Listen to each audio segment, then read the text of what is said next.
Проектның авторы 25 жылдық тәжірибесі болған автоспортшы Андрей Леонтьев. Ул Татарстан белән тыгыз элемтәдә. 2 ел дәвамында КамАЗ мастер узышларында катнашып, Мәскәү ярышлы юлын тапты. Казанга килгәнче борынгы Болгарга кергәннәр. Бүген тәэсирләре белән уртаклаша. Это очень крутая история, да? Ул бик кызыклы тарихи урын. Борынгы кабер ташлары мавзолее гарәп шигүенең киң таралышы, диварлардагы язулар барысы да таң калдыра. Андагы фәнни хезмәткәрләр ярдәмендә борынгы болгар теленең хәзерге чуаш теле белән беркадәр охшаш булуын белдек. Рекордлы автойрыш һәр төбәкнең моңарчы билгеле булмаган казанышлары белән таныштыра.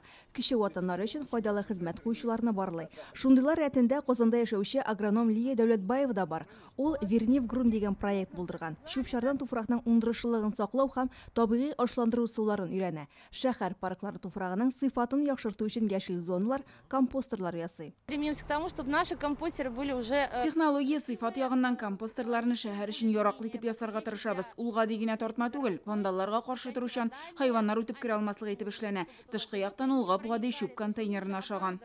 Автойрышның тагын бер матур традициясе экипаж машинасында һәр герой имзасын, теләкләрен язып калдыра.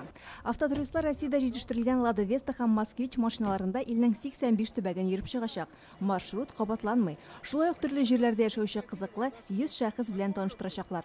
4 декабрь көне 100 000 шақырымлы мөмкинлекләр дип исемләнгән автойрыш Санкт-Петербург шәһәрендә төгәлләнәчәк. Экспедиция вакытындагы фото-видео материаллардан 25 документаль фильм ясалачак. Эльмира Имамиева, Гадел Миндубаев, Яңа гасыр каналы.